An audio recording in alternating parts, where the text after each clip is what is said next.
Nos corresponde a la profesora Gema González y a mí coordinar esta sesión. La idea que la organización ha establecido es que haya 4 ponencias. Cada una de ellas tendrá 20 minutos de presentación. Cuando lleguen los 20 minutos yo les haré una señal si es necesario.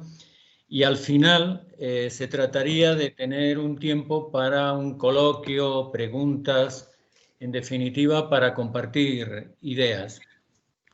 Lo que voy a solicitar, he aprendido este año con estos usos, es que cuando uno de los ponentes esté participando, por favor los demás que apaguen el micrófono para que no haya ruidos de fondo y cuando ya iniciemos el coloquio, sí sería el momento de poder tener todos el micrófono abierto si así lo queremos.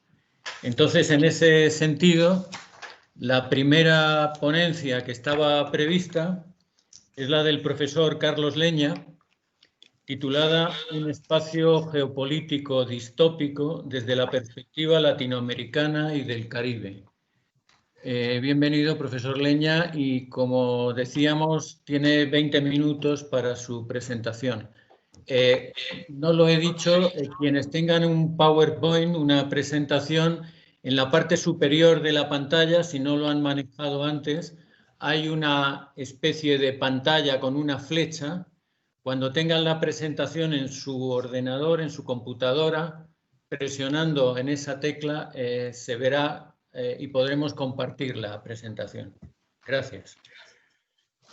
Perdón, ¿dónde tengo que picar, tú dices? Sí, arriba de la pantalla, al lado de donde dice abandonar, que está en rojo, a la derecha, hay una pequeña tecla que, una señal que es un rectángulo con una flecha. No sé si lo ve. Un rectángulo. Con una flecha al lado del micrófono y de la cámara. ¿Arriba? Arriba del todo. En mi caso, por ejemplo, Ricardo, yo tengo una barra que está prácticamente en la parte inferior de la pantalla con todos los iconos. Fíjate, Carlos, si no hay un rectángulo con una flecha. Sí. Perdona. Ahí sí, lo tengo en la parte de abajo. Pues presionando ahí debería verse la presentación. A ver si se ve ahora. Presioné ahí. Tengo que volver a abrirla, me parece. Sí, tiene que estar abierta. Sí, tiene que estar abierta.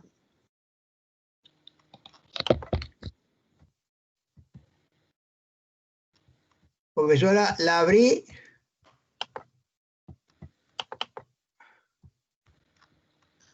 Ahora es cuando tiene que darle a compartir pantalla. Aquí. Ok. ¿Se ve ahora? No, estoy yo. Sí, se ve a Gema González, que no debe ser la presentación. No es la presentación. Yo tengo abierta. ¿Ahora se ve? La presentación del PowerPoint. ¿Se ve? Si le da a la presentación abajo, la vemos en pantalla grande. A ver abajo. Sí, como cuando manejamos un PowerPoint normal para que se vea. Sí.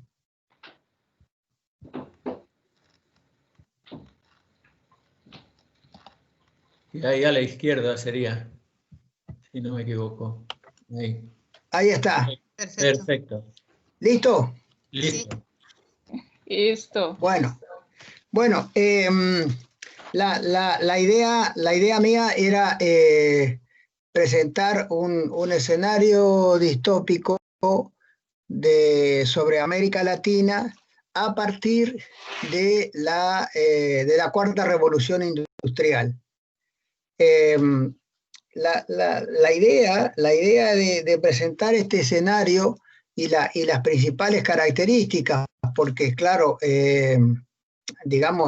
América Latina es un continente bastante diferenciado y grande, pero por lo menos, y entonces es difícil detectar características generales, sin embargo creo haberlo logrado, que luego tal vez si el ejercicio se considera útil, podría ser aplicable o replicable a nivel de los países. ¿Por qué elegí el tema? Elegí el tema porque yo creo que los países de América Latina nos encontramos frente a un tremendo desafío en relación con la cuarta revolución industrial. Hay otros desafíos también, como, digamos, la cuestión geopolítica. Clelio hacía referencia esta mañana a China, pero bueno, no pude incorporar todos esos elementos, pero ya la cuarta revolución industrial introduce un tremendo desafío, y yo creo que es bueno pensar en un escenario negativo o distópico, porque entonces nos obliga a pensar qué es lo que habría que hacer para evitar ese escenario distópico. Yo creo que las fuerzas tienden a un escenario distópico. Entonces, bueno, después de esta pequeña introducción voy a entrar rápidamente al escenario, y para tratar de respetar los 20 minutos que tengo. En primer lugar, yo traté de detectar, de clasificar las áreas regionales o urbano-industriales por sus niveles tecnológicos.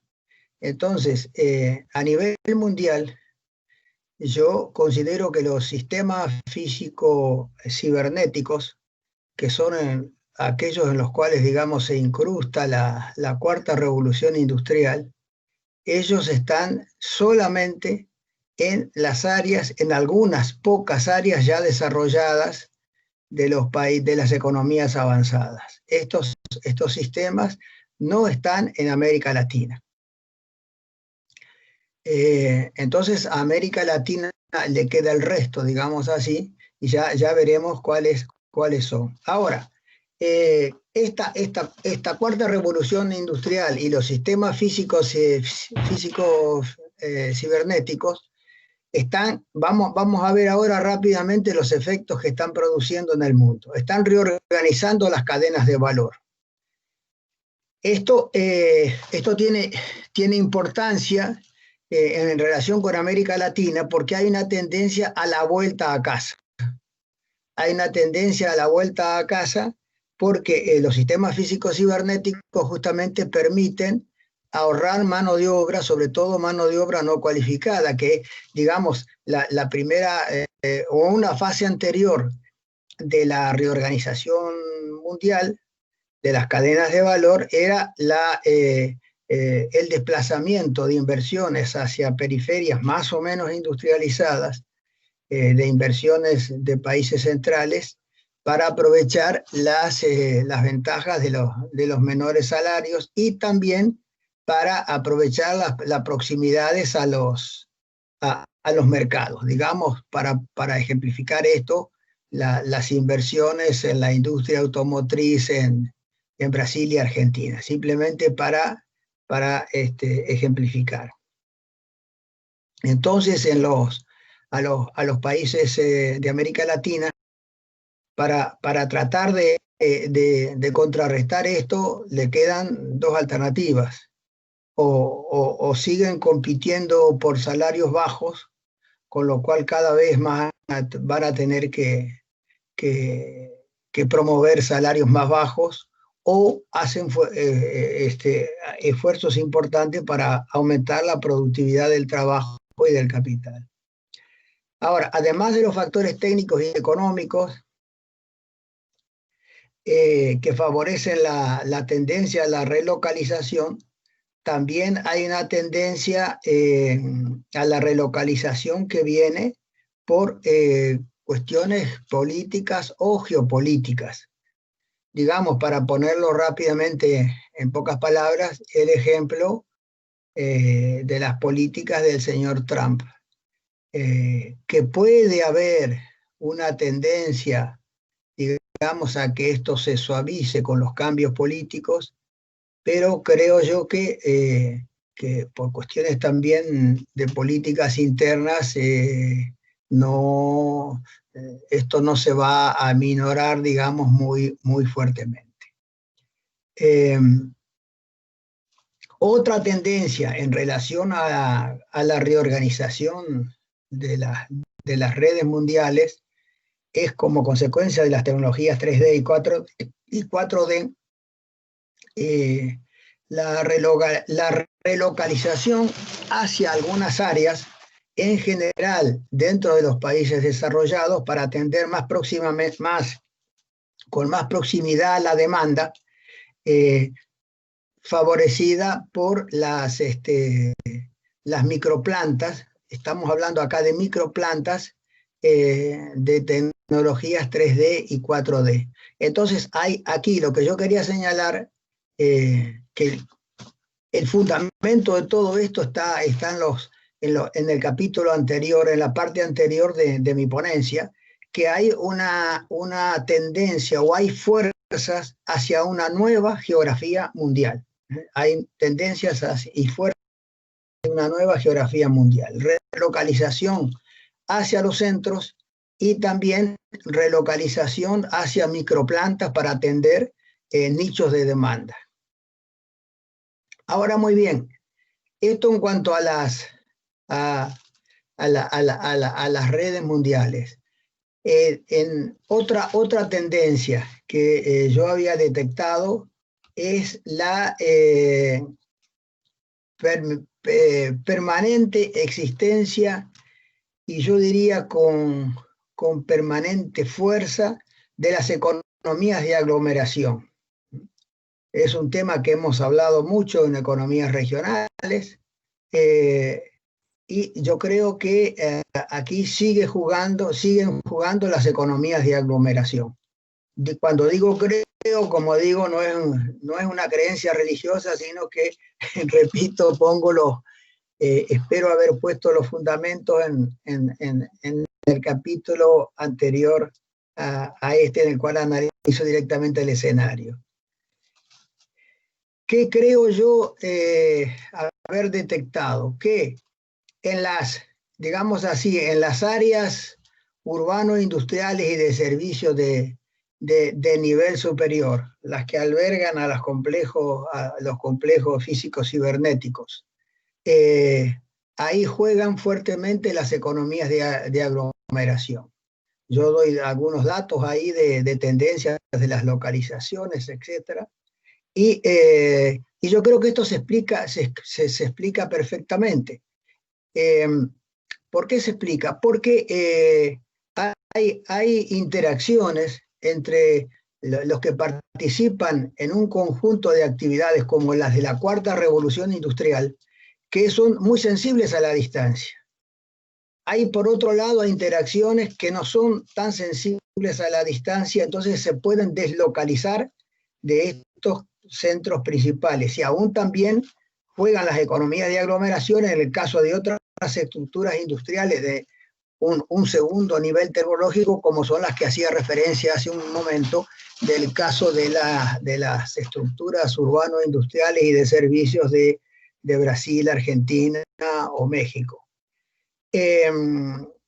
Ahora bien, entonces, como parte de este escenario, lo que aparece aquí es que las áreas urbano-industriales de primer nivel, las que albergan a los complejos físicos cibernéticos, tienden a mantenerse como bola de nieve.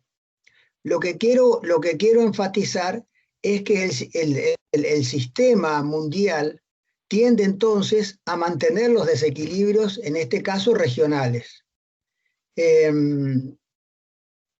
Y entonces, por otro lado, la concentración geográfica se ve acompañada por otros tipos de concentraciones. Las concentraciones a nivel de empresas, que son pocas empresas, las empresas que lideran las nuevas tecnologías son 10, 15, no más, a nivel mundial. Y entonces esto hace que, tanto digamos en el espacio geográfico como en el espacio empresarial o sectorial, todo conduce a la acentuación de o por lo menos al mantenimiento de la concentración y de los desequilibrios. Ahora, ¿qué otro tipo de actividades son las que sí podemos, mejor dicho, tenemos ya en América Latina? Digamos, utilizo ahí una clasificación de actividades que se basa en un estudio hecho para Argentina, en relación con las industrias y actividades de servicios que se pueden, digamos, acoplar a la cuarta revolución industrial.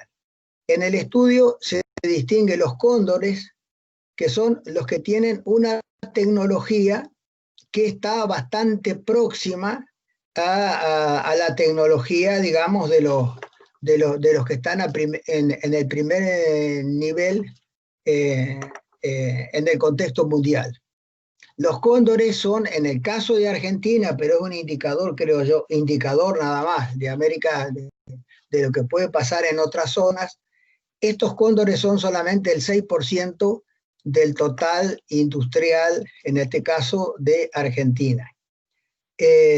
No están al top level, digamos, nivel, pero están próximos. Luego tenemos lo que ellos llaman los alpinistas y los trekkers, que tienen una pesada mochila, como dicen, que entre los dos significan el 90% de la estructura industrial. Luego, yo distingo la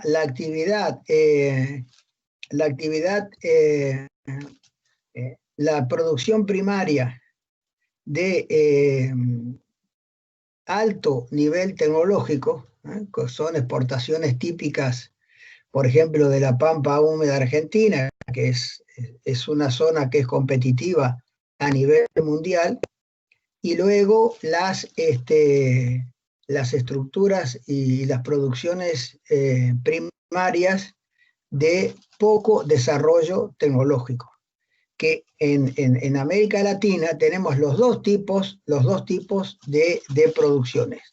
Lo que es interesante observar es que los cóndores, que están en el top del sector industrial y de servicios, porque ahora está, ¿no es cierto?, confundido la frontera entre industria y servicios, y la producción primaria de alto nivel tecnológico, las dos están orientadas hacia el sector externo. Entonces, aquí tenemos también otro tipo de polarización, utilizando las expresiones de don François Perroux, en el sentido de que tenemos un sector orientado hacia el exterior, que es el más moderno de nuestras economías, y luego un sector que tienen, como dicen estos autores, una pesada mochila además desde el punto de vista esencialmente tecnológico, ¿no? Entonces, mi pronóstico es que la brecha tecnológica se va a mantener, que las industrias nuestras en general son hijas de revoluciones industriales anteriores, y como decía, que la brecha se mantendrá. En relación con la evolución de los salarios reales, voy a tratar de saltar. En relación con los salarios reales, yo estimo en este escenario que aumentará la desigualdad de ingresos internamente entre los trabajadores de América Latina, entre los que tienen menos calificación, no sé si decir calificación o cualificación, porque saben los amigos que en América Latina decimos calificación y en España decimos cualificación, pero bueno, y los que tienen, les decía, entre los que tienen menor y mayor calificación. ¿Por qué es esto? Porque ya se está observando que la demanda y los salarios de los muy cualificados, me refiero en América Latina, aumentan los salarios y la tasa de paro a su vez es baja, y a la vez aumenta la tasa de paro y bajan los salarios de los que tienen baja cualificación. Entonces es muy probable que continúe esta tendencia que ya se ha observado en otros países, en otras economías avanzadas. Por ejemplo, ahí pongo un dato en el trabajo, de que creo que fue en el año 2019, en Estados Unidos hubo una demanda de trabajadores de algo más de 6 millones que no se pudo cubrir, y a su vez había 6 millones de gente que no conseguía trabajo. Y esto es expresión del fenómeno debido a la cuarta revolución industrial. Después, por otro lado, ¿sí? ¿Cómo? 3 minutos, por favor. Bueno, la participación de la masa salarial total en el ingreso nacional no crecerá, en el mejor de los casos, o decrecerá. Esto por una tendencia además de funcionamiento de la economía mundial, del capitalismo actual. Entonces se combinarán fenómenos de aumento de las diferencias salariales con reducción de la participación de los asalariados en el ingreso nacional, y muchos trabajadores deberán vivir periodos de desempleo involuntario, no mantendrán ninguna seguridad de disponer un trabajo seguro. Bueno, vamos, para respetar lo que dice nuestro coordinador, termino aquí.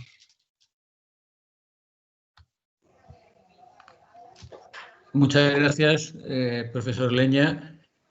Como comentamos, las intervenciones y preguntas las podemos hacer al final de la sesión, al ser solamente 4 ponencias. Así que ahora le doy la palabra al profesor Pablo Chicolela, que nos va a plantear la ponencia que tiene como título Pandemia y geografías distópicas, reescalamiento, rupturas, clausuras y suspensión de territorios y sus articulaciones. Muchas gracias y adelante. Bueno, ¿me escuchan? ¿Sí? ¿Me Sí, escuchan? perfectamente. Sí, todo bien. Sí, sí. Bueno, y se ve bien ya en la pantalla el PowerPoint, Sí, ¿verdad? habría que ampliarla probablemente. La tengo ampliada. Completa. La tengo ampliada. Ah, de acuerdo. ¿Puede ser? En modo presentación. En modo presentación está, ¿sí? Ah, vale, es que como tienes el mosaico a la izquierda, vale, vale. ¿Está? Sí se ve bien. ¿Se ve? Bien, perfecto. Bueno, buenos días y buenas tardes a todos y todas. Buen día para todos y todas. Bueno, ese es el título que le había puesto al trabajo en su momento, pero todo el proceso ha sido muy dinámico y de pronto lo que voy a exponer tiene más énfasis en algunas cosas que en otras. Para empezar, a ver, un segundito. No puedo... Ahí va. No lograba moverla. Bueno, para empezar, simplemente unas imágenes que nos permitan entrar en este territorio distópico, en estas geografías distópicas desde el arte, pero también desde la vida cotidiana que hemos estado viviendo en estos meses de pandemia y de aislamiento. Bueno, el primer punto que quería compartir es esto que he dado en llamar mundo en terapia intensiva, territorios distópicos, y ahí plantear que me parece que la pandemia está significando, sobre todo, como una primera hipótesis, una compresión sincrónica de tendencias latentes, de tendencias anteriores. Como diría, o como dice, mejor dicho, Ramonet, la pandemia del COVID es un hecho social total que afecta a todas las relaciones sociales, actores, acciones, valores. Es un hecho pero además de ser un hecho social total, es un hecho anunciado por distintos actores. Venían anunciando la posibilidad de un hecho como este y también negado durante la existencia, durante el desarrollo de la pandemia, ¿no? Incluso por altos funcionarios de gobierno, ¿no? como Trump o como Bolsonaro, etc. Pero sobre todo me interesa esta cuestión, plantearles esta cuestión que la pandemia estaría funcionando entonces como una compresión sincrónica en tiempo y espacio de tendencias, de procesos, de metamorfosis y de tensiones que estaban latentes en las dos últimas décadas. Es decir, lo que nos está mostrando la pandemia no son fenómenos completamente nuevos, sino que hay una intensificación, una visibilización de fenómenos preexistentes. Y como dice García Linera, la globalización se ha demostrado inútil para promover la protección de las personas. La globalización, en efecto, no ha dado respuestas globales a un problema global. Recién ahora aparecen en el horizonte algunas posibles soluciones globales que además compiten entre sí, que son las famosas 4, 5 o 6 vacunas que están allí ofreciéndose. La pandemia, en suma, no es responsable, por ejemplo, de la pobreza y la desigualdad estructural que preexistía tanto en los países del sur, mucho mayor, como en los países del norte, menor pero creciente, y con otros problemas, bueno, problemas que tienen que ver con discriminación, con la inmigración, etc., ¿no? La pandemia en suma no es responsable de la pobreza y la desigualdad estructural, sino que simplemente la ha incrementado y la ha tornado más visible o la ha visibilizado más dramáticamente. Y en parte la pandemia parece haber prosperado más en sociedades vulnerables, particularmente, por ejemplo, en América Latina, no tanto en África, curiosamente, si es que tenemos que fiarnos de las estadísticas africanas, pero también ha golpeado muy fuerte a sociedades opulentas que han desmantelado los sistemas de salud público. Aún así, bueno, y más allá de esta alguien tiene el micrófono abierto. Aún así, el mundo y casi todos los países están viviendo la mayor crisis y depresión económica de la historia, y solamente un pequeño grupo de países, 20, 30 países, van a tener un crecimiento económico positivo, pero muy modesto, durante el 2020, según el Banco Mundial. El segundo punto que quería compartirles es esta idea de que estamos en una situación apocalíptica, ¿no? De hecho, parece suspenderse momentáneamente durante este tiempo el relato de globalización. Pablo, ¿Sí? disculpa, no sé si estamos viendo las diapositivas, pero no se ven en pantalla. Si lo estás haciendo, solo es en tu ordenador. En la pantalla está todavía puesta la primera de las diapositivas. Ah, qué raro. A ver. No sé si diste al rectángulo con la flecha, lo que hizo Carlos Leña antes. Sí, o sea, pero no se ve en absoluto la presentación. Ahora sí, ahora sí. Ahora sí la hemos movido, ahora sí. Y si la pongo en presentación, ¿ahí la ven? Sí, ahora vemos la diapositiva 6. Es la que vemos en pantalla. Esta. Apocalipsis, desglobalización, etc. ¿Están viendo esta? ¿Y Sí. ahora ven esta? ¿Ahora ven la de la grúa? No, no se mueve. Bueno, no. ¿Esta otra la ven? Fragilización del orden democrático. No, se ve Apocalipsis, la 6. Qué extraño. No sé entonces qué pueda estar pasando. No sé si tendrás que pinchar a la izquierda donde tienes todas las diapositivas. A ver. Ahí. Ahora, a ver. Ahora sí. Ahora está en la 6. Creo que ya está. Ahora sí, sí, ahora ya exacto. sí. Sí, ahora ya sí, sí. Pablo. Ahora sí. ¿Se ve esta hora de grúa? Ahora sí, sí, ahora sí. Bueno, simplemente estaba mostrando estas diapositivas ilustrativas, simplemente de lo que venía charlando, y comenzaba con esta cuestión del apocalipsis. Bueno, que se suspende el relato de la globalización de momentáneamente y cada territorio tiende a protegerse de los otros, es lo que hemos estado viendo a nivel local, municipal o comunal, un cierto proceso de clausuras territoriales. La cuestión de la globalización, al decir de John Gray, lo que se está desmoronando a toda velocidad en este tiempo no es solo la hiperglobalización, sino el orden mundial implantado luego de la Segunda Guerra Mundial. El virus ha roto un equilibrio imaginario y aceleró un proceso de desintegración del capitalismo anterior. En palabras de Lazzarato, estaríamos situados y un poco retomando alguna cosa que dijo Clelio más temprano, estaríamos en una especie de capitalismo del siglo XIX, pero de alta tecnología, ¿no? Entonces el Estado neoliberal, un poco en los planteos que hace Christian Laval, un Estado neoliberal sea autoritario o sea ecológico, social, según las diferenciaciones que Laval está proponiendo. El Estado neoliberal se alimenta de sus propias crisis y se refuerza porque gobierna por medio de crisis. Es decir, las crisis ya no son accidentes, no son fenómenos casuales, sino que tiene que ver con una forma de gobernanza, con la forma de gobernanza neoliberal, ¿no? En lugar de cuestionar lo que provoca estas crisis, la respuesta neoliberal tiende a acelerar la lógica de las crisis, nos recuerda Christian Laval, ¿no? Entonces esto desemboca, como yo planteaba un poco en la pregunta a Clelio, ¿no? Una fragilización del orden democrático en varios países y unas ciertas amenazas y rupturas de algunas libertades individuales y sociales y colectivas. Pérdida de la calidad democrática, fortalecimiento de la legitimidad de normas y demandas del capital concentrado. Entonces, el Estado neoliberal, en palabras de Lazzarato, desempeña un papel central en la financiarización, transformando los ingresos, salarios y pensiones en flujos de renta para las empresas y el capital corporativo. Los miles de millones ahorrados en gastos sociales se ponen a disposición de las empresas que no desarrollan ni el empleo, ni el crecimiento, ni la productividad, sino...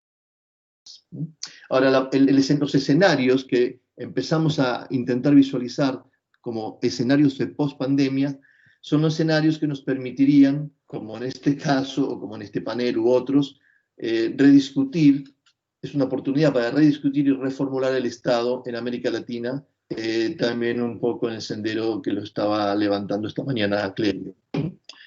El problema es esta cuestión muy preocupante de que el neoliberalismo parece ya prescindir o no necesita convivir con el Estado de Derecho liberal o burgués siquiera, ¿no? Esta es una gran amenaza que se nos plantea, y algunos análisis como los de Achille Mbembe, donde, bueno, Mbembe habla de necroliberalismo, es decir, la pandemia pone de relieve la idea de lo que ya era normal para el capitalismo neoliberal, ¿no? La idea de que alguien vale más que otros, algunas personas valen más que otras, y los que no valen, en esa lógica pueden ser descartados o descartables, dice Achille Mbembe, ¿no? Por ejemplo, hasta los hospitales, por ejemplo, en muchos países de Europa han entrado en una lógica just in time. Las camas justas, los respiradores justos para atender, según estadísticas históricas, a los pacientes. Y entonces muchos sistemas de salud han saltado por el aire y han sido rápidamente colapsados, ¿no? La otra cuestión es otra adjetivación que tiene que ver con la idea de capitaloceno, antropoceno, es decir, la noción de capitaloceno que alude, siguiendo a Machado Arauz, justamente la idea de una crisis sistémica multidimensional, un evento límite que marca la crisis terminal de un modelo civilizatorio, donde la pandemia como síntoma del capitaloceno está marcando la crisis terminal de la salud, tanto de los cuerpos biológicos como del propio cuerpo político, lo que a su vez remite a las crisis más general de la salud de la Tierra, es decir, una crisis ambiental cada vez más profunda, ¿no? En este contexto, y que se ha aludido muchísimo a la idea, al concepto de normalidad, y para mí la normalidad es un cuento específico dentro del relato mayor neoliberal, es decir, una normalidad que era naturalizada por nosotros, por el público en general, por los ciudadanos en general, pero que era distópica. Y ahora lo vemos como normalidad distópica con mayor claridad, ¿no? O como dice Naomi Klein, la normalidad era la crisis. ¿Por qué era distópica? Era distópica porque planteaba el desmantelamiento del Estado social, como decíamos, el caso de los hospitales, o la salud, la educación, etc., ¿no? La precarización del trabajo, un proceso creciente de desalarización, un creciente proceso de neoesclavización de los trabajadores, de extractivismo extremo, extremas de extracción, ¿no? De recursos naturales, de materias primas, donde la financiarización avanza peligrosamente y excesivamente sobre la esfera de la producción y del trabajo, y el consumo avanza sobre la calidad de vida, donde se plantean cuestiones como el sobretrabajo, el estrés creciente, las patologías que generan todas estas cuestiones del sobretrabajo y consumo de tiempo libre. Es una tremenda frontera sobre la cual el capitalismo ha avanzado, nuestro tiempo libre. El capitalismo se desarrolla, digamos, un poco siguiendo la clasificación distinta de la de Kondratiev, ¿no? Aquella de Giovanni Arrighi. El capitalismo está en una fase de financiarización dentro del ciclo sistémico de acumulación, que diríamos sería una transición del ciclo norteamericano al ciclo chino, ¿no? Pero que en cualquier caso se revela criminal, destructivo, desterritorializador e ineficiente. Y donde, bueno, la globalización y libre mercado aparecen como distopías, farsas, estafas disfrazadas de, entre comillas, normalidad. Y donde se nos plantean algunas cuestiones curiosas, ¿no? Donde las ficciones distópicas que veíamos hasta hace poco en Netflix, no sé, Walking Dead, Handmaid's Tale o Black Mirror y otras y tantas otras, parecen en este tiempo pandémico estar superadas por la realidad, ¿no? El cotidiano transformado en una distopía imprevista, y yo pongo el signo de interrogación porque no creo que era imprevista, donde aparece el estado intenso como utopía que regresa, una utopía o retrotopía, diríamos con Bauman, es decir, un regreso al estado social, a una cierta tendencia a la ruralidad o a la periurbanidad, como utopías retrotópicas, donde hemos perdido la capacidad de imaginar sociedades mejores, nuevas, con nuevos contratos sociales, y recurrimos a estas utopías retrotópicas como el estado intenso, bueno, etc., ¿no? Entonces, el problema que se presenta aquí es la cuestión del Estado. Es decir, estamos todos bastante fascinados, hasta los liberales, ¿no? En algún sentido, o por lo menos sorprendidos los liberales, respecto del regreso del Estado. El problema es qué Estado está regresando, cuál es el Estado que nos está gobernando. Ha puesto también entre paréntesis la relación entre Estado y mercado. Ahora, el Estado cada vez es un Estado que en los últimos 20 años o más, en algunos casos, está cada vez más implicado en la globalización. Entonces se trata, siguiendo esas que se hacen, de un proceso de desregulación o de desnacionalización.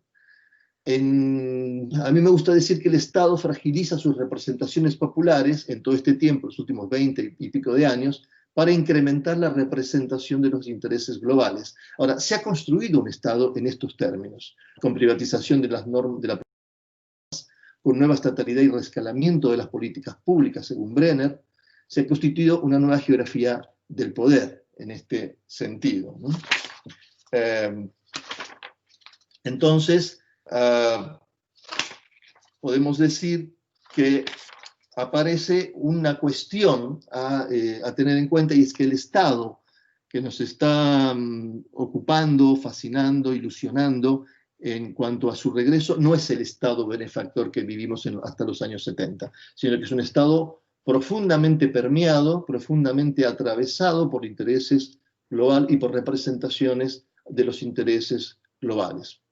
Bueno, ahora entramos a hilar un poco más fino en la cuestión territorial, es decir, esto que yo llamo territorios de la pandemia a la pospandemia, es decir, hacia una geografía ciudadana, como plantea Ricardo, aquí presente, una geografía capaz de dimensionar el impacto local y de la vida cotidiana de la pandemia y proporcionar marcos y alternativas de gestión, pero también esta otra cuestión tan fuerte, tan impactante, que es el resurgimiento y la resignificación de la geopolítica, donde los estados ya no son solamente juzgados por su producto bruto interno o su poderío militar, sino que han sido juzgados y están siendo juzgados por su capacidad de respuesta ante la pandemia. Ayer la agencia Bloomberg decía que Argentina es uno de los 2 peores países para vivir en pandemia, por ejemplo, ¿no? Entonces, ¿qué es lo que ha pasado? Destrucción de tejidos socioproductivos, estallido de burbujas especulativas y fugas de capitales, clausura inter e intrajurisdiccionales y parálisis económica. Estos han sido algunos de los efectos de la pandemia, ¿no? En cuanto a, por ejemplo, algunos territorios han sido fuertemente atacados por esta coyuntura pandémica, ¿no? Por ejemplo, aquellos territorios que están básicamente vinculados al monocultivo, como me gusta decir a veces, el monocultivo turístico, es decir, una dependencia extrema de una única actividad, en este caso, la actividad del turismo. Entonces, ¿qué está pasando en territorios más específicos, en las ciudades, ¿no? Es decir, en el contexto de esta pandemia? Bueno, una intensificación de los problemas de la vivienda, del habitar, del hábitat en general, condiciones de higiene, de espacio, de precariedad en la tenencia, la intensificación de desalojos por bajas en los salarios o por pérdida de los salarios, por ejemplo, y una creciente vulnerabilidad habitacional, ¿no? Con proliferación y aumento de la vivienda precaria, de los asentamientos. Incluso en mi país se ha dado en el último mes y medio todo un debate en torno a la toma de tierras e inmuebles por poblaciones desplazadas de distintos tipos de alojamientos, como por ejemplo alquileres, ¿no? Precariedades y déficit en la movilidad y en el sistema de transporte urbano, ¿no? Es decir, las ciudades no estaban preparadas definitivamente para una situación como esta, ¿no?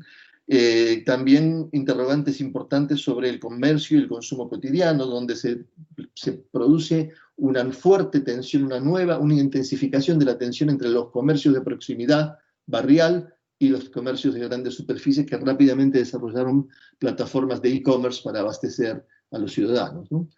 Y el surgimiento de controles de acceso a los espacios urbanos, ¿no? Donde aparecen estos controles de acceso como las murallas urbanas contemporáneas, es decir, un regreso a la medievalidad en cuanto a los desplazamientos de la población de un territorio a otro.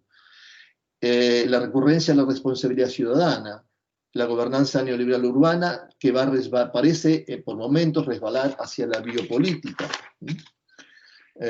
Y los estados locales, regionales y nacionales activos y presentes, pero que deben ser preservados de tendencias o de acciones que rozan el autoritarismo en cuanto a los controles sobre la ciudadanía. Entonces aparecen entre urbanización y pandemia algunos antagonismos aparentes. La culpa, entre comillas, de la densidad.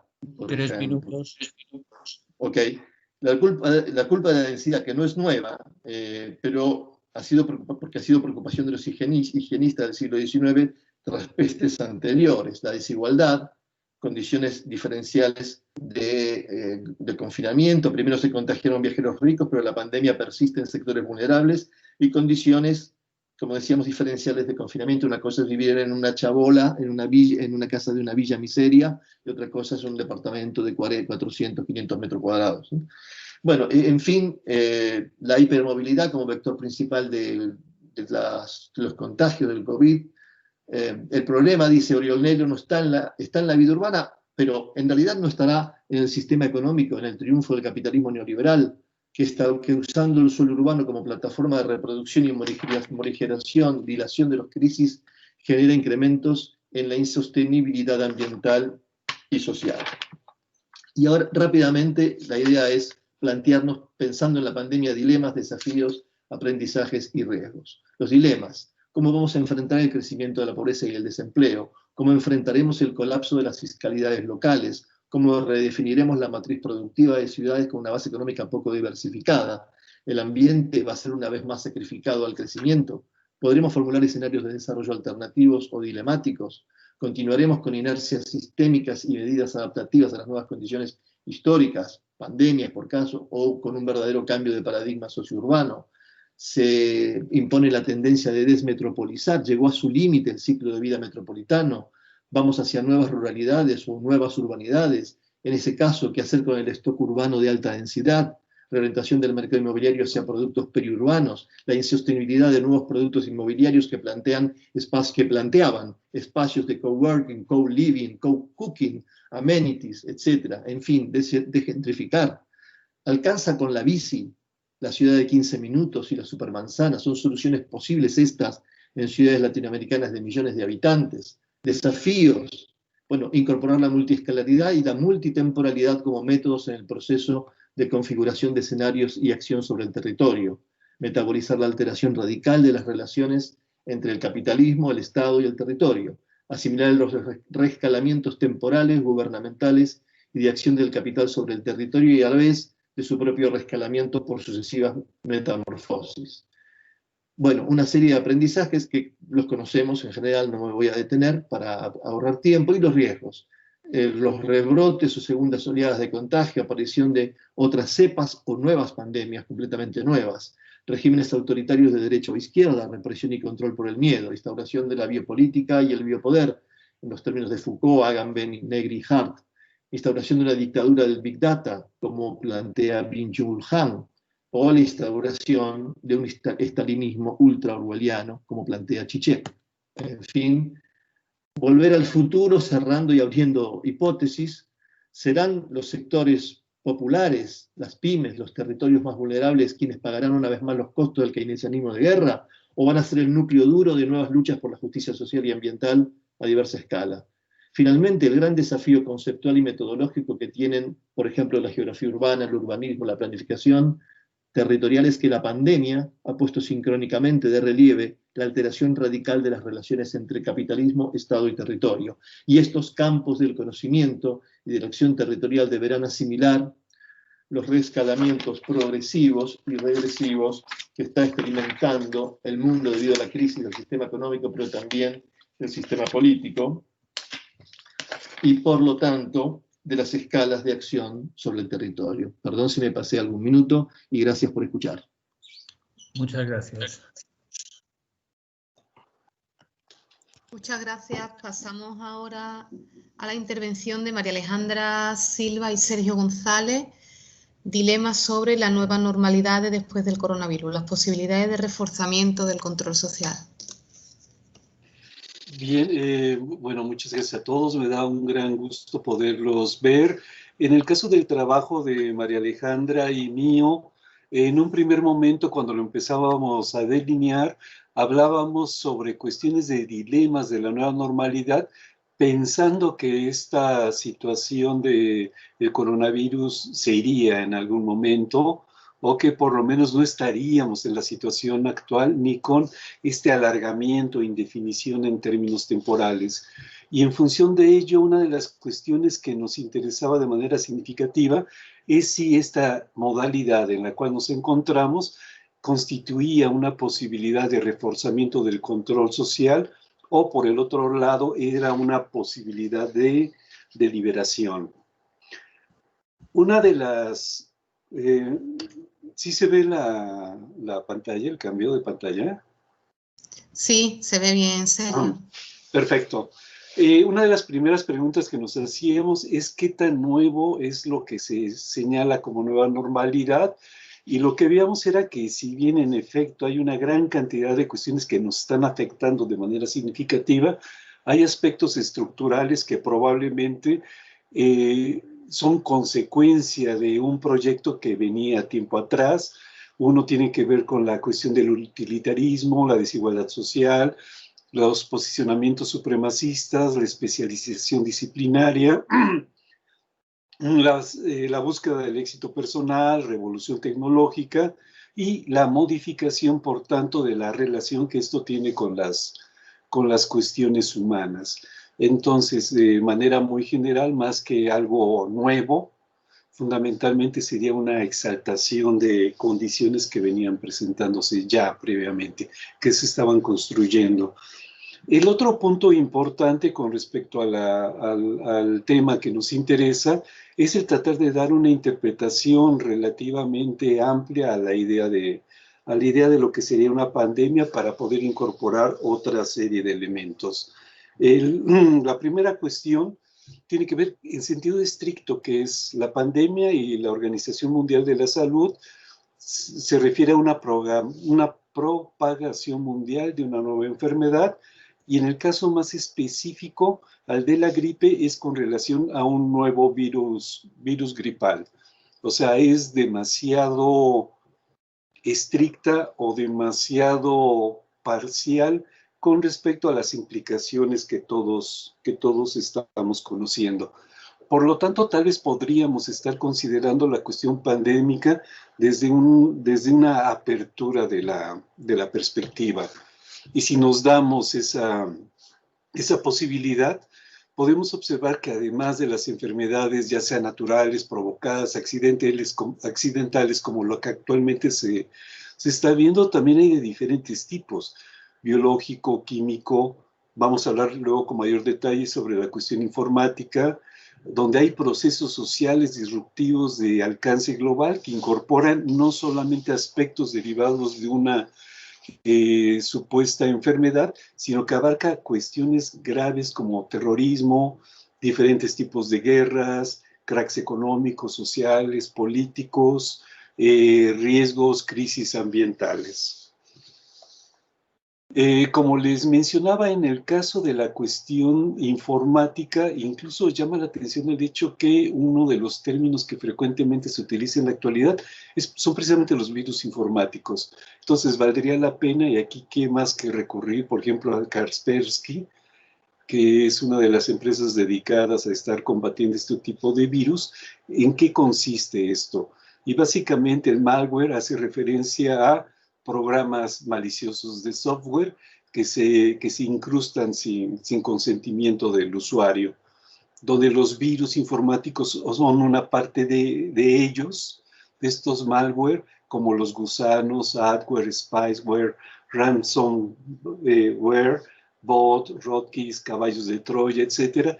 Pero en el caso particular de los virus informáticos, tienen una alta capacidad de infectar, algo similar a los virus biológicos que actualmente estamos viendo. Y uno de los aspectos que consideramos importantes tiene que ver con el hecho de qué tan preparados estamos ante los virus, tanto los biológicos como el SARS-CoV-2, que genera el COVID o el coronavirus, como a los propios virus informáticos que el propio confinamiento ha tenido como uno de los principales expresiones de este problema de tipo pandémico. Es por ello que el punto que nos interesa abordar es aquí el del control social. En otros términos, el hecho del confinamiento al cual de alguna manera nos vemos obligados es una posibilidad de liberación, o por el otro lado, se está dando una posibilidad del reforzamiento del control social. Bueno, en el caso del control social, fundamentalmente son autores estadounidenses del siglo XIX quienes lo han trabajado, pero nos interesa principalmente tratar de retomar porque creemos que tiene algún tipo de pertinencia el abordar la cuestión social a partir del panóptico de Bentham de 1780, en el cual se constituye una especie de dispositivo. En este caso es físico, arquitectónico, espacial, que de manera que lo que supone es fundamentalmente generar mecanismos disciplinarios que ejercen un control. Pero también, retomando a Deleuze, lo que se puede observar es que no es solamente un mecanismo de control el que tiene una expresión física en el panóptico, sino también hay otras nuevas modalidades como la videovigilancia, el espionaje, fiscalización de compras, criminalización de movimientos, etcétera, etcétera. Para poder ilustrar esto, podemos ver dos imágenes. Una, la propuesta original de Bentham, otra sería el Palacio de Lecumberri, que era una penitenciaría en la Ciudad de México, que actualmente es el Archivo General de la Nación, que por supuesto se tratan de espacios físicos de confinamiento en contra de la voluntad de quienes son privados de su libertad y son, bajo este tipo de esquema, visibilizados en todo sentido. Entonces, nuevamente abriendo la perspectiva, probablemente nos encontramos en otro tipo de panópticos que, a diferencia de los anteriores, tienen un cierto tipo de consentimiento. Y es donde precisamente la tecnología es un medio significativo para poder alcanzar este tipo de nueva forma, probablemente, de pérdida de privacidad, por otro lado, tal vez tener un mayor control de las actividades que cada uno realiza, pero con consentimiento. Y esto se consigue en buena medida a partir precisamente de que no es algo casual, no es algo que se da recientemente, sino es algo que se ha venido construyendo. Un aspecto, creo, interesante tiene que ver con la cuestión de la propia evolución del Internet, que ya tiene alrededor de 60 años, no es reciente, y durante este periodo ha tenido cambios significativos que están llevando hacia una creciente relevancia sobre precisamente el uso de las tecnologías. En el caso particularmente de esto, podemos observar que existe una cierta condición de exponencialización de todo este proceso tecnológico, muy similar a lo que se señala con la ley de Moore. Por el otro lado, las telecomunicaciones han avanzado, estando actualmente entre la 4G, la 5G, e incluso en el caso de la 5G, previo al propio coronavirus, resultaba evidente y sigue siéndolo precisamente la disputa tecnológica, política y económica entre Estados Unidos, China y fundamentalmente quienes estarían ofreciendo este tipo de condición tecnológica que permitiría fundamentalmente el estar trabajando en tiempo real, que es una condición necesaria precisamente para poder alcanzar esta sincronía y aceleración en la cual nos encontramos. Tanto Carlos como de alguna manera Pablo hacían referencia a las cuestiones también de las transformaciones que se están dando en términos de la propia producción industrial. Lo que se está dando en la actualidad son este conjunto, más bien se está tendiendo, porque no son procesos lineales, como lo vamos a ver más adelante, se estaría tendiendo hacia sistemas físicos cibernéticos conectados entre sí, con una mínima participación de la humana. Y esto se da en buena medida porque existe una industria significativa al respecto. Existen empresas que han invertido y que están obteniendo beneficios muy importantes, incluso de manera, digamos, no tanto paradójica, pero en la actualidad son de los grandes beneficiarios de la situación de recogimiento en el cual nos encontramos. En este enclaustramiento, fundamentalmente las tecnologías son las que se han visto favorecidas, e incluso, por ejemplo, lo que también se observa que, por ejemplo, en el caso de Amazon, sus ingresos se han elevado de manera importante porque ha posibilitado la movilidad física, pero de cosas. Ante la inmovilidad de alguna manera humana, la movilidad de cosas se ha visto beneficiada. Como se mencionaba también, esto nos lleva a una cuestión de carácter macro, de carácter donde no existen linealidades, sino existen ciclos. Incluso creo que de manera muy aproximada a lo que nos comentaba Helio, Y lo que podemos estar observando son varias cosas. Si bien estamos en un punto donde la tecnología está teniendo un peso cada vez más significativo, sin embargo, no tiene cosas totalmente resueltas que permitan enmarcar un nuevo ciclo que empuje no solamente a estas actividades, sino al conjunto de la economía a nivel planetario. Es lo que en la actualidad se denomina como la paradoja 2.0. Ante esta situación, donde por un lado está creciendo de manera exponencial la tecnología, pero por otro lado no tiene aún las condiciones para poder estar empujando al conjunto de la actividad económica, ¿cuáles son los dilemas y situaciones, incluso problemas éticos que se estarían presentando ante un escenario como en el cual nos encontramos? Existen varios problemas éticos que con una de las modalidades que tiene esta economía digital, valdría la pena estar pensando. Aquí fundamentalmente teniendo como referente la inteligencia artificial, que tendría serios impactos en términos de desempleo, desigualdad, en términos de la interacción y relación con la humanidad, si estaríamos en riesgos o no ante errores producto de esta forma de inteligencia, si los robots estarían también contribuyendo, ¿no?, hacia este sesgo racial que se da en nuestras sociedades, cuáles son las condiciones de seguridad a las que nos estaríamos enfrentando, si habría maldad. O sea, no solamente podemos pensar que se trata de gente bien intencionada que está siguiendo sus propios intereses y que esos intereses no necesariamente coinciden con los de otros, sino incluso probablemente el hecho de gente cuyo único interés puede ser el estar afectando de manera significativa a la totalidad, incluso a costa de ellos mismos, la cuestión de este crecimiento exponencial e incluso aspectos que tendrían que ver con cuestiones que de hecho ya están abordando, que tratan de ver si los robots tendrían algún tipo de derecho y también algún tipo de responsabilidad.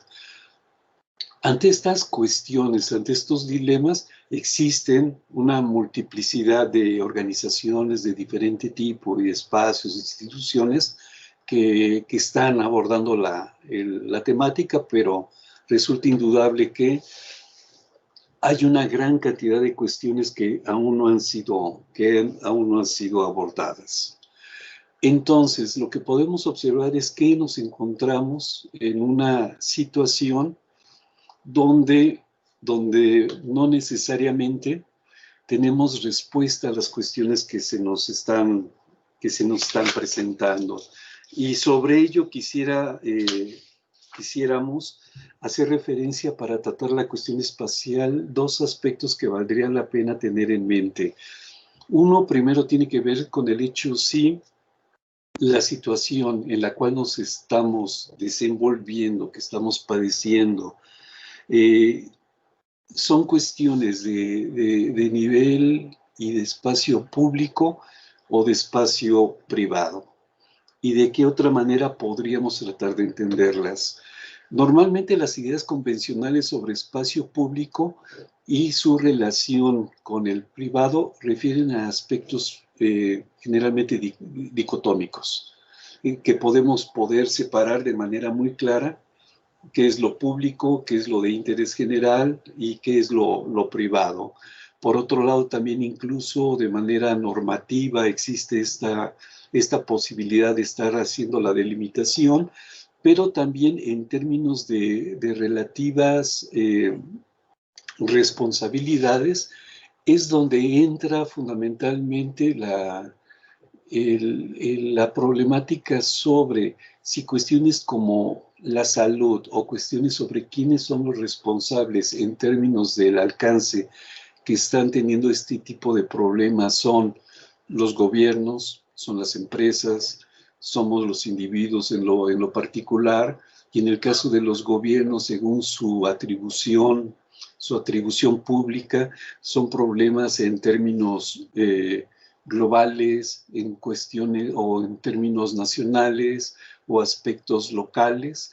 Entonces lo que tenemos es que probablemente el seguir manteniendo tal cual la idea de lo público con respecto a lo privado sea un espacio que no totalmente o no de manera lo más adecuado posible puede estar interpretando lo que nos está sucediendo, donde los espacios son cada vez más, los espacios como los temas, son cada vez más flexibles, cambiantes, dinámicos y requieren ser estructurados de manera cotidiana.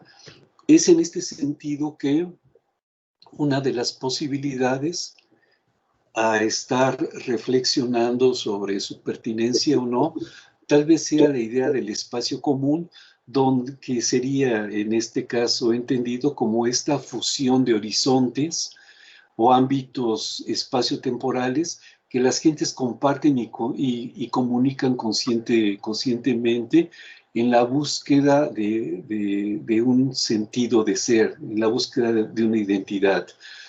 Y esto probablemente nos esté llevando hacia tratar de recuperar, entre otras posibilidades, sí, la parte relacionada con el proceso hermenéutico de interpretación, comprensión y aplicación. Entonces, ¿cuáles son algunos de los dilemas en los cuales estaremos inmersos en la actualidad? Algunos podrían establecerse como dilemas estratégicos en términos, por ejemplo, si lo que debe predominar es la economía o la salud, si se debe buscar una homogeneidad o estar reconociendo de una manera diferente la desigualdad, la opción del autoritarismo, la participación, el predominio de la tecnología o de lo humano, la distinción entre espacio público-privado con respecto al espacio común y la cuestión del control social versus la libertad social. Y esto evidentemente son cuestiones que, en el caso de la mayoría de nosotros que participamos en instituciones educativas, nos lleva también a formularnos una serie de dilemas en este ámbito, sobre si lo que estamos pensando fundamentalmente es estar contribuyendo o no para que nuestras instituciones educativas sean exitosas o sean responsables, si estamos o no privilegiando la formación disciplinaria o la interdisciplinaria, si estamos privilegiando el profesionalista, una especie de formación integral de ciudadanos más conscientes que estén construyendo una forma más humana de vida, y si estamos o no recurriendo a posiciones impositivas o consensuadas. Entonces, nuevamente, y ya para finalizar, regresaría a la cuestión si es totalmente nuevo esto que denominamos la nueva normalidad. Muchas gracias. Muchas gracias, Sergio y Alejandra. Pasamos ahora a al último de los trabajos de Klaus Frey, Lidiane Alonso, Márcio Compton y Ruth Ferreira. Sim, bom dia a todos. É um prazer poder estar aqui. Então, vou primeiro carregar a minha apresentação. Si puede encender también la cámara. Espera aí, sim. Eu estou. Câmera. Agora está ligado, não? Perfecto. Área de trabalho. Partilhar.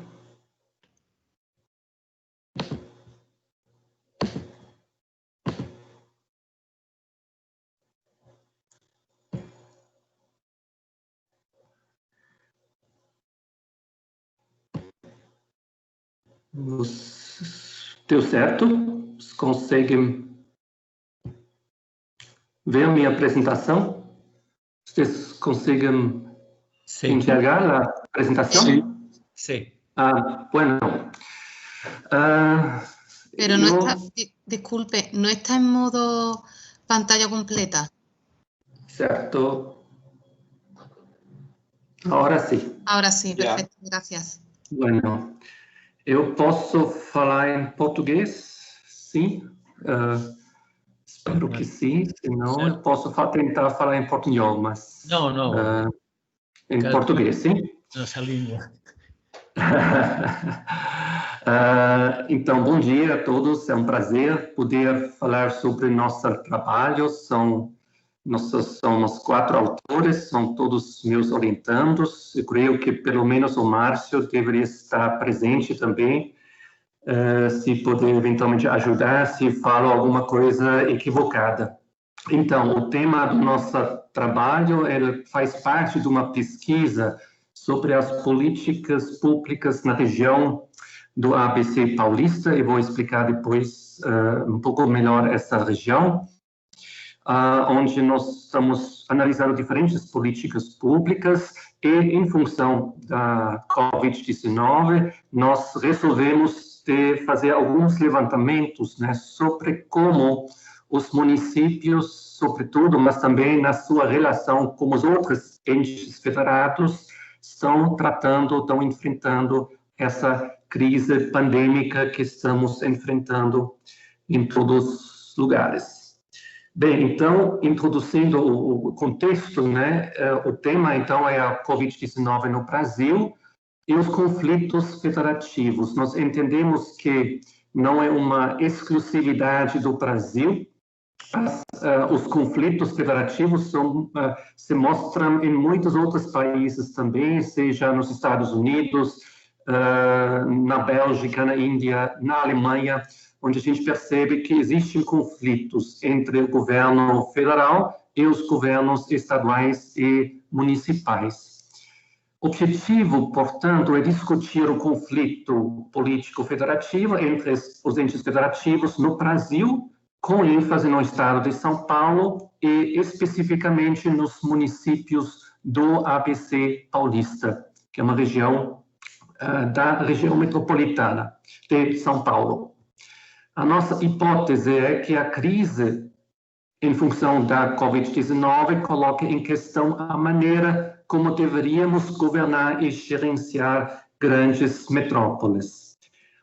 Aqui, para quem não conhece a região do ABC, ela faz parte da Grande São Paulo, é uma sub-região, uma região bastante importante em termos econômicos, é composto por 7 municípios que estão visualizados aqui, uma área de 827 quilômetros quadrados, com uma população de 2,5 milhões de habitantes. Ela é caracterizada por uma grande heterogeneidade nas condições socioeconômicas.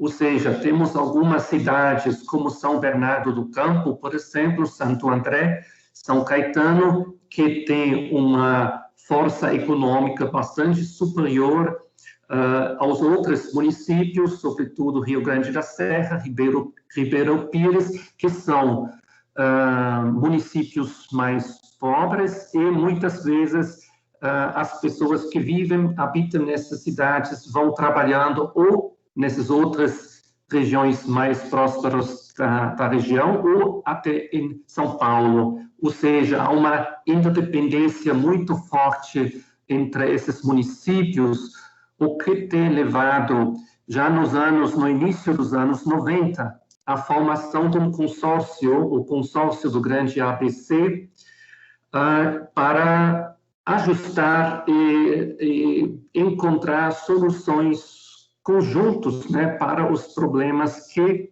esta região vem enfrentando, sobretudo também em função de um processo de reestruturação produtiva que tem afetado fortemente esta região. Este consórcio é também um dos nossos interesses de tentar entender em que sentido este consórcio fez uma diferença no enfrentamento desta pandemia. Algumas informações inicialmente sobre o combate às epidemias no Brasil e, nesse contexto, a importância do federalismo. Então, já existe, desde os anos 1990, uma lei federal que regula a vigilância epidemiológica, que passou a ser compreendido como de competência concorrentes dos 3 entes federativos.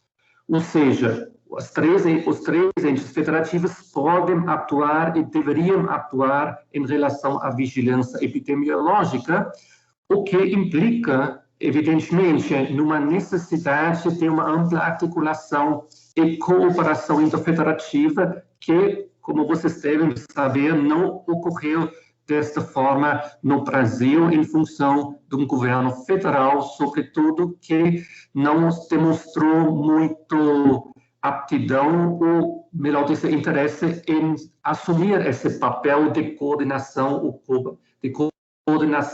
das ações em relação ao combate à epidemia. No entanto, tem-se, a partir desta lei, criado uma estrutura institucional, a princípio, que prepara, né, para enfrentar tais emergências, né, como a Secretaria de Vigilância em Saúde, que tem como papel coordenar as ações de vigilância em saúde no Brasil, e tem, inclusive, acumulado bastante experiência também em outras epidemias anteriores, né, como o Zika vírus, ou a questão da dengue, em várias outras áreas, tem desempenhado um papel bastante importante. No Brasil, o que se destaca certamente é o Sistema Único de Saúde, né, que tem se mostrado muito importante justamente no combate às diversas epidemias no passado, né, que tem o que depende de alguma forma, né, de ações e de um planejamento, né, dessa vigilância de forma conjunta, né, um trabalho coletivo integrado dos diferentes membros, agentes desse Sistema Único de Saúde, né. Então, enquanto, por um lado, isso é um ponto de partida bastante positivo para esse enfrentamento da pandemia, ao mesmo tempo, esse sistema não funciona da mesma maneira em todo o território nacional, mas apresenta em muitas áreas certamente bastantes fragilidades, o que também se revelou e se mostrou na questão do enfrentamento da pandemia. Caberia ao nível estadual do SUS, né, de promover uma descentralização dos serviços de saúde a partir das características demográficas e epidemiológicas de cada região.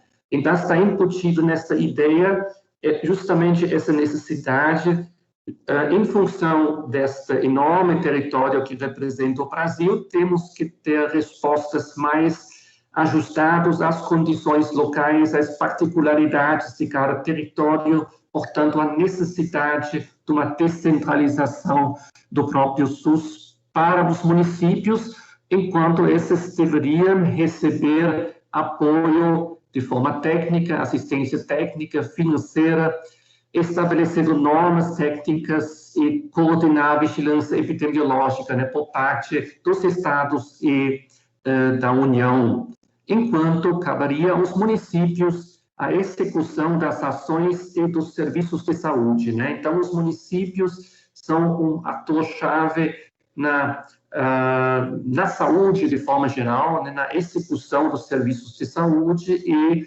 claro, correspondentemente também no enfrentamento das epidemias.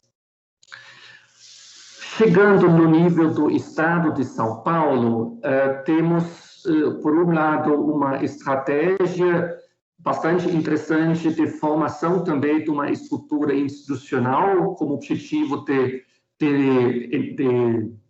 fazer frente a tais emergências, né? No entanto, apresentando desigualdades e iniquidades. Ou seja, também no próprio estado de São Paulo, não temos uma homogeneidade territorial, né? E, portanto, também capacidades muito diversas por parte dos municípios, né? Em termos financeiros, em termos de infraestrutura de saúde, infraestrutura social, que muda bastante considerando essa pluralidade municípios no estado. Por parte do governo estadual, foi criado um Centro de Operações de Emergência em Saúde Pública Estadual, que assessora a Secretaria do Estado em Saúde. Foi criado especificamente um Centro de Contingência de Coronavírus, onde temos reunido especialistas da rede pública e privada de saúde, né, atuando tanto no monitoramento como também no planejamento das ações, né? Então, um centro muito importante que deveria também dar orientação aos próprios municípios. E no centro mais do âmbito administrativo, um grupo executivo governamental que atua na atuação administrativa, né, em frente a esta pandemia. E depois o governo de São Paulo desenvolveu um plano de São Paulo, né, a partir de uma política de quarentena, e depois estabelecendo diretrizes para a reabertura gradual e consciente das atividades econômicas. Então, a princípio, né, estruturas e mecanismos, né, que poderiam dar condições razoáveis para lidar com esse desafio bastante grave, certamente, e desafiador para qualquer governo. Aqui, uma sequência de medidas que foram tomadas pelos governos, né? Inicialmente, o Estado declarando calamidade pública em 20 de março de 2020, depois estabelecendo uma quarentena no dia 22, que foi prolongado 6 vezes, e a partir de maio, final de maio, instituindo por decreto esse plano São Paulo, que eu já mencionei, que visava uma volta ao normal, paulatinamente, gradualmente, em 5 fases, né? Que não chegamos, né, estamos ainda na terceira fase, mais ou menos agora. Começou, então, a partir do dia 13 de julho, esta reabertura, com diferentes fases que estão aqui mencionadas, que não vou entrar em detalhes neste momento, que não é necessária.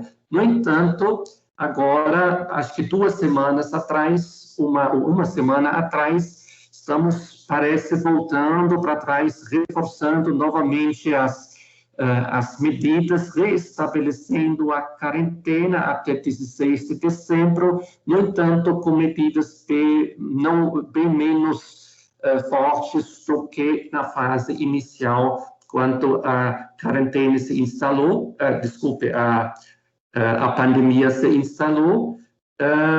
No entanto, numa situação que as infecções vêm subindo novamente, né, como em grande parte dos países, sobretudo nos países da Europa, dos Estados Unidos, mas parece que essa segunda onda está chegando também agora ao Brasil, provavelmente à América Latina de forma geral.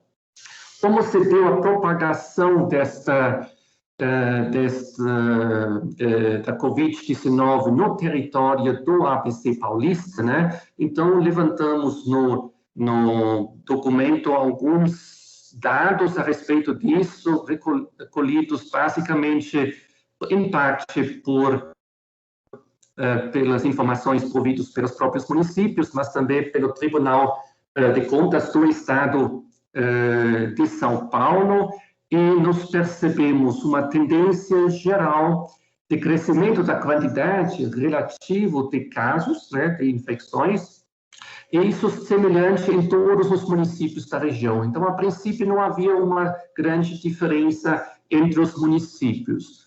Porém, por outro lado, olhando o índice de letalidade, ele foi maior nas cidades periféricas, como Rio Grande da Serra e Ribeirão Pires, né, que supõe-se estar relacionado a uma reduzida capacidade de enfrentamento em termos de infraestrutura, em termos de recursos financeiros, né, que dificulta a esses municípios de reagir adequadamente a esta emergência que tem se estabelecido na região. Os padrões, temos então padrões de desigualdade no acesso aos serviços públicos de saúde. Então, as cidades periféricas possuem menores coeficientes de leitos, né, pelo SUS, né, pelo Sistema Único de Saúde, né, o que torna importante também uma maior cooperação entre os municípios, né. Aqui, uma pequena gráfico sobre o índice de letalidade na região do ABC, que mostra justamente como este índice de letalidade tem aumentado, maior, sobretudo em Rio Grande da Serra, em Ribeirão Pires também, enquanto depois de um certo período em que o sistema hospitalar foi extremamente sobrecarregado, né? Depois veio pouco a pouco se, vamos dizer assim, normalizando ainda. Então, reduzindo esse problema de sobreocupação dos leitos, dos hospitais na região, né? Nós não temos ainda os dados, devem sair hoje, né, 25/11, agora como isso vai evoluindo agora, parece que tem uma tendência de volta, de subida, de uma nova subida no índice de letalidade.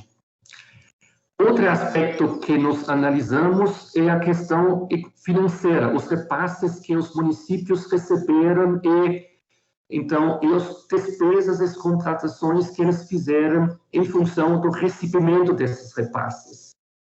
Então, observamos, a partir dos dados levantados, que até setembro de 2020, foi feito um repasse de cerca de 500 milhões de reais, em grande medida por parte do governo federal para os municípios da região. Então, o governo federal concentrando mais de 90% dos valores recebidos por parte dos municípios. Aí um dado interessante, né, que São Bernardo, por exemplo, teve despesas bem maiores do que os repasses recebidos, né? Então, apresentou o maior déficit absoluto na relação entre despesa e repasse, né? Enquanto Mauá tem o maior déficit relativo, ou seja, em termos relativos, né, do recurso recebido, ela tem mais do que 50% gastou mais com investimento em compra de equipamentos, né, em outras medidas também de criação de novos leitos hospitalares do que recursos recebidos. Temos aqui uma pequena representação que mostra um pouco essas diferenças. Aqui, por exemplo, São Bernardo do Campo, que é certamente é o caso também que teve maior incidência de casos de hospitais e de mortes relacionadas à Covid-19. Temos um repasse de 207 milhões e despesas de 304 milhões, ou seja, um déficit de 100 milhões de reais. Enquanto que bastante interessante, por exemplo, justamente os municípios mais frágeis em termos econômicos receberam 12 milhões e 4 milhões respectivamente, mas gastaram muito menos, né, do que receberam, né, 6 milhões e 2,8 milhões respectivamente. O que a gente... Perdão, um par de minutos, por favor. Certo, já estou logo terminando. Então, que mostra, aí a gente ainda tem que fazer mais pesquisas sobre o uso desses recursos, né, que não está disponível dessa maneira nas fontes que nós consultamos, né, mas que eles tiveram até dificuldade de aplicar esses recursos adequadamente, justamente imaginamos em função das próprias fragilidades em termos de infraestrutura, né, mas isso é uma hipótese que precisa ainda ser revisto, talvez ter uma preocupação também com futuras pioras da própria situação.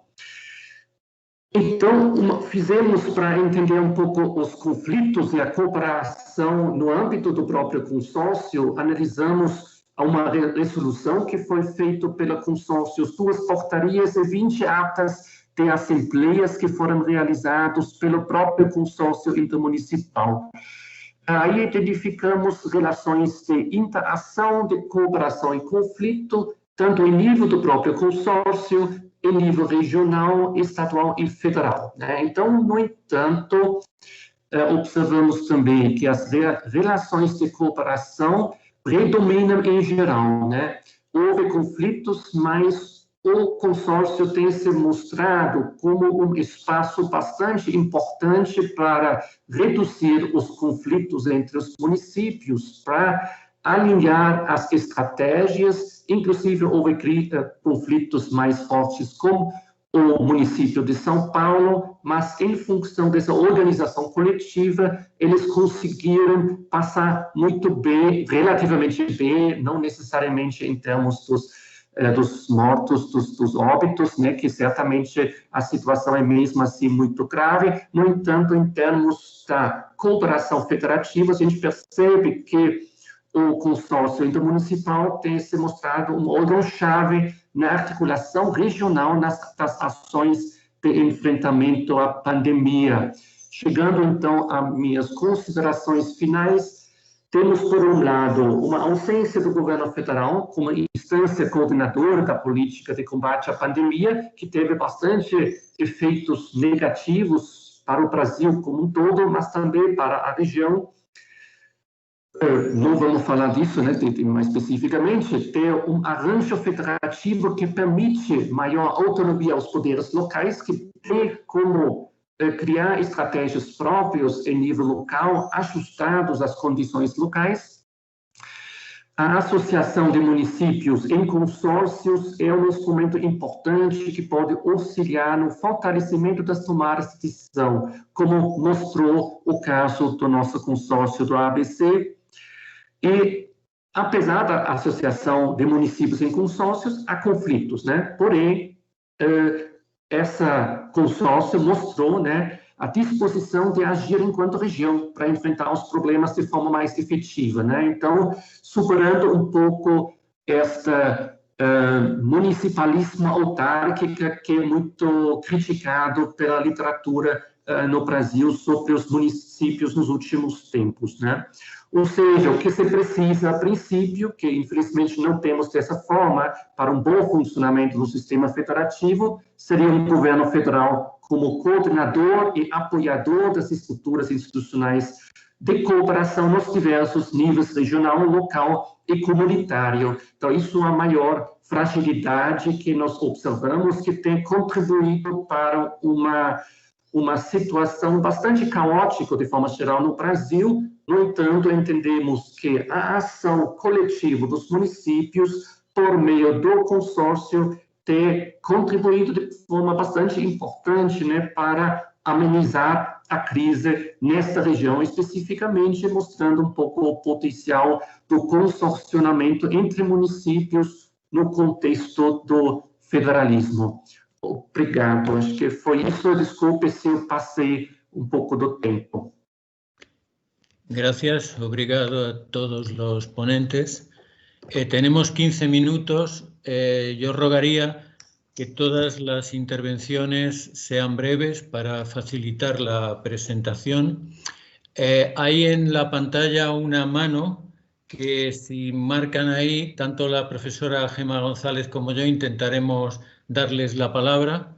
Así que adelante, el profesor Sergio González y la profesora Ana Fanny Alessandri Carlos tienen la palabra, ya la han pedido. ¿Podría ser primero Ana Fanny? Con atención. Perfecto. Sí. Perfecto, Ana Fanny, por favor, adelante. Pronto. Os dois primeiros. Una cuestión solo. Mientras ella habla, por favor, los demás conviene que apaguemos el micrófono para que no haya ruido. Gracias. Bem, antes de mais nada, eu queria agradecer essas exposições muito interessantes para discutir o tema apresentado. Eu queria me dirigir rapidamente às duas primeiras exposições. Foram traçados, os dois primeiros expositores traçaram um cenário bastante interessante sobre o momento que nós estamos vivendo e apontaram para o cenário distópico. E a minha pergunta é se haveria um lugar que nós poderíamos definir como sociológico, político, espacial, aonde ainda estão presentes as forças contra-hegemônicas, não é? Que aparecem escondidas e sombreadas pelo confinamento, mas que marcam um cenário, uma contradição entre a distopia, não é? Quer dizer, que marcam ainda um cenário em que existem forças contra-hegemônicas que não estão completamente subsumidas a essa lógica que nós estamos vivendo. Obrigada.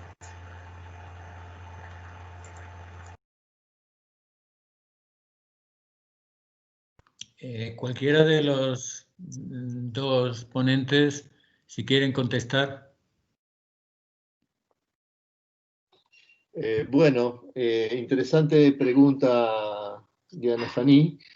Pero bueno, ciertamente que ahí, por lo menos quienes tenemos un pensamiento o un posicionamiento desde los sectores populares, desde la izquierda, desde el progresismo, estamos siempre necesitados de buscar referencias sociales, territoriales que respondan a algún tipo de modelo o de acciones contrahegemónicas.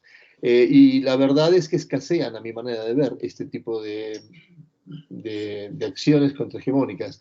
Durante el COVID yo no logro visualizar mayores acciones de este tipo. Al contrario, la reacción en el espacio, digamos, del tiempo de la pandemia y el tiempo de la pandemia, las manifestaciones públicas más fuertes han sido desde posicionamientos fanáticos, posicionamientos fundamentalistas por derecha, de sectores absolutamente reactivos a todo tipo de aislamiento, de situaciones de confinamiento, incluso con movimientos antivacunas, movimientos, bueno, en general, más bien por derecha, por fanatismo, por grupos facciosos. Las únicas acciones que en este tiempo, más allá de la pandemia, veo como movimientos contrahegemónicos en lugares específicos ha sido la experiencia de Chile. Pero esto el año pasado, en octubre del año pasado, cuestionando en conjunto y transversalmente desde el punto de vista social, desde el punto de vista de los distintos sectores sociales, cuestionando un orden neoliberal establecido y obteniendo la posibilidad de impulsar un plebiscito para cambiar la constitución pinochetista. Ahí me parece que hay un logro interesante de la sociedad chilena. Otras acciones, pero muy débiles y muy confusas, son las que se sucedieron en París durante el año pasado también, los famosos chalecos amarillos. Pero allí las ideologías son diversas y muy confusas. De modo que no identifico algo de esto, solo que en mi país en los últimos tiempos ha habido intentos de estas tomas de tierras a las que me hacía referencia. Incluso un grupo tomó un campo, o sea, una estancia, una hacienda, tomó una hacienda, pero bueno, todos esos procesos fracasaron.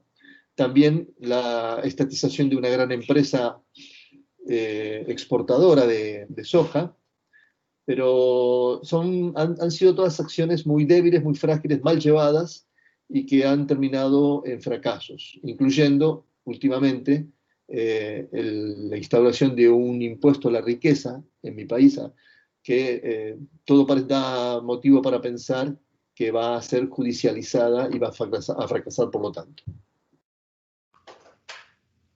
Tienen pedida la palabra Sergio González y Rafael Arantes. Como siempre suele ocurrir, el tiempo va en nuestra contra y por tanto pido esa brevedad en lo posible. Gracias. Gracias, Ricardo. Le quisiera preguntar a Carlos, suponiendo que el virus que continúe sea un virus informático, ¿cuál es el escenario que él ve en términos de respuesta o de reacción social ante un virus pandémico informático. Y en el caso de Klaus, le quisiera preguntar sobre características del consorcio intermunicipal de ABC y qué tanto este consorcio podría reaccionar ante otro nuevo hecho pandémico, tal vez cuestiones de contaminación química de agua u otro hecho pandémico dentro de Sao Paulo.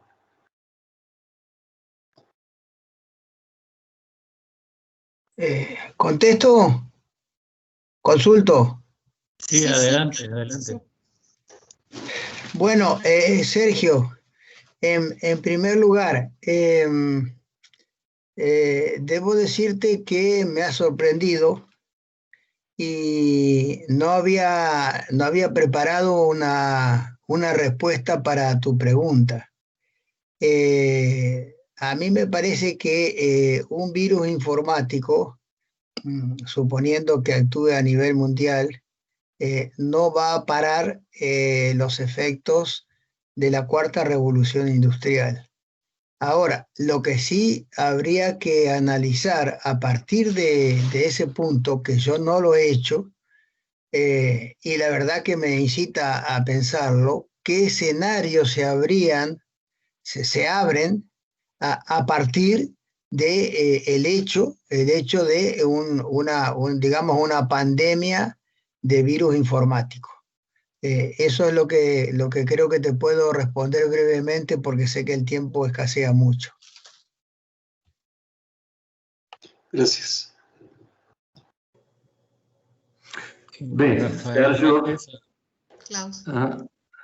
Sim, para responder a pergunta do Sérgio, muito rapidamente, na verdade, o consórcio ele atua em diferentes frentes, mas não existe uma preparação, um protocolo, alguma coisa para um enfrentamento coletivo de eventuais outras pandemias ou outras emergências. Existe, por exemplo, na gestão de riscos, existe um acordo prévio entre os municípios de apoio mútuo, né?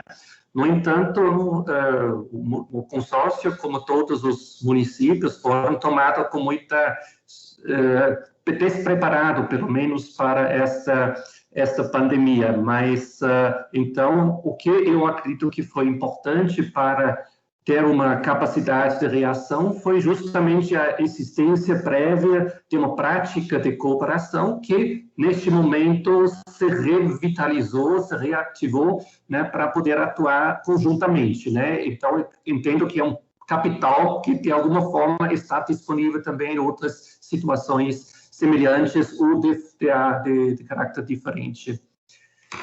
É isso. Obrigado. Gracias, Klaus. Rafael Arantes, por favor. Bom dia a todos e todas. Eu tenho uma pergunta para o Klaus também. Klaus, eu queria saber se você notou alguma diferença nesse padrão de atuação do consórcio em termos de cooperação antes e durante o enfrentamento à pandemia. Se a pandemia mudou alguma coisa nesse enfrentamento, essa é uma primeira pergunta. E a segunda é se os conflitos que você notou, embora a cooperação tenha sido majoritária, se esses conflitos se dão, se a variável da correlação política, e principalmente partidária, e a aproximação das eleições municipais, que foram esse ano no Brasil, há poucos dias atrás, se isso de alguma forma engendrou algum tipo de conflito.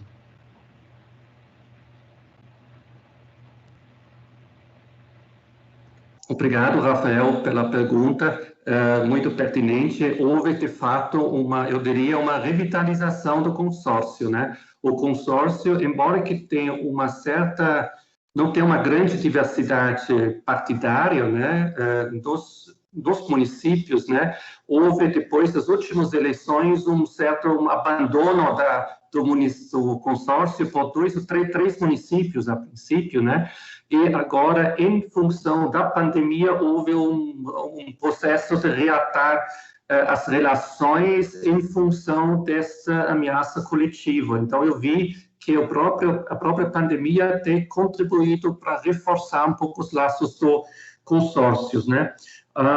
Entendo que a eleição teve um impacto importante, na verdade, pelo menos a atuação do consórcio teve um impacto sobre as eleições, ou seja, os prefeitos foram todos, não todos, mas a maior parte reeleitos com uma margem muito grande. Então, de Santo André,